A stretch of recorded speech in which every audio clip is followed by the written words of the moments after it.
Hello everyone, good morning students. ARM's online classes में आपका स्वागत है। आज हम बात कर रहे हैं कंप्यूटर सब्जेक्ट में सी भाषा का परिचय।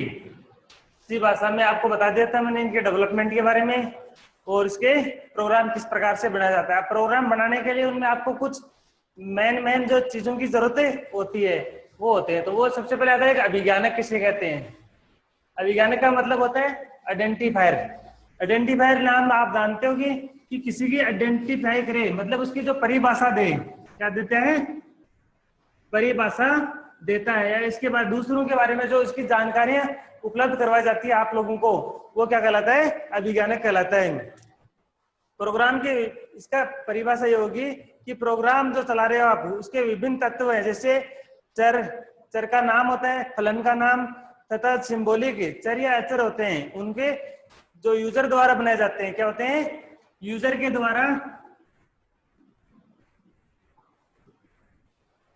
द्वारा बनाए जाते हैं। चर भी हो सकते हैं, अचर भी हो सकते हैं, या इसके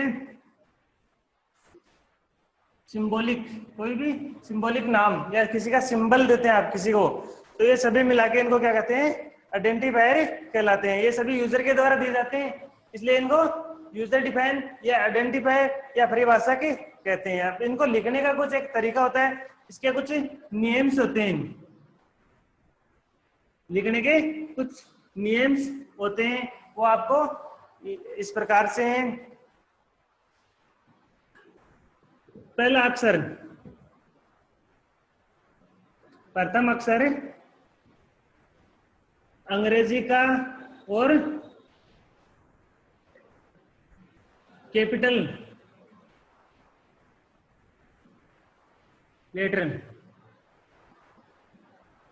कैपिटल लेटर में होना चाहिए। क्या होना चाहिए, अंग्रेजी वर्णमाला का अक्षर होना चाहिए। कोई भी अक्षर हो सकता है, कैपिटल भी और स्मॉल भी हो सकता है। तो पहला अक्षर क्या होना चाहिए, अंग्रेजी वर्णमाला का अक्षर होना चाहिए। जो कौन कौन से होते हैं, A to Z, A से Z, ये कोई सा भी हो सकते हैं। कैपिटल लेटर में भी ले सकते हैं आप और स्मॉल लेटर में भी ले सकते हैं। और उसके जगह पे आप 0 से 9 ये संख्याएं भी ले सकते हैं, मतलब इसमें आप कोई सा भी यूज कर सकते हैं। उसके बाद में आता है कि इनकी जो संख्या है वो अधिकतम कितनी होनी चाहिए, 31 होनी चाहिए। कितनी होनी चाहिए, अधिकतम 31 होनी चाहिए इनकी संख्या। और जो आपकी डिपेंड करती है कंपाइलर पर, कंपाइलर होता है ना, इसको लैंग्वेज ट्रांसलेटर होता है, भाषा अनुवादक होता है कंपाइलर। उसको उच्च स्तरीय भाषा को कंप्यूटर का समझने लायक बनाता है, उसको कहते हैं असेंबलर। कंपाइलर, असेंबलर दूसरा होता है, सॉरी। तो ये कंपाइलर है, अगर उच्च क्वालिटी का होगा तो इनकी संख्या आप ज्यादा या कम भी कर सकते हैं। तो ये आपका इसकी विशेषताएं होती हैं। उसके बाद में आते हैं चर, क्या आते हैं, अचर, कांस्टेंट।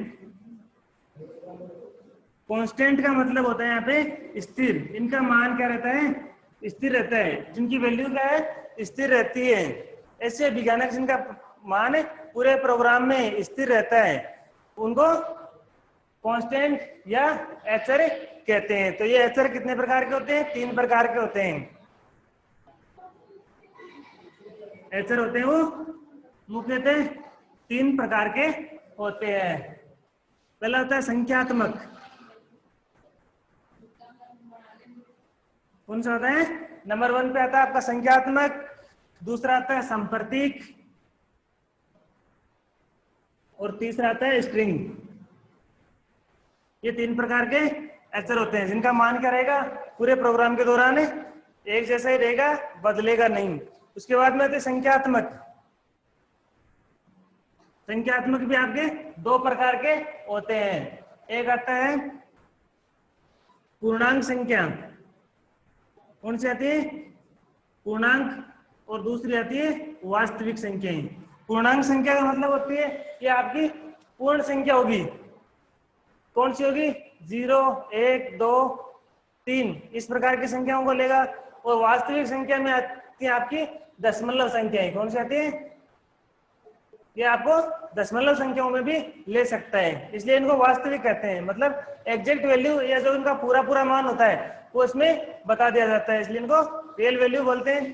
तो आज के लिए इतना काफी, और हम नेक्स्ट वीडियो में बात करेंगे। Okay, thanks.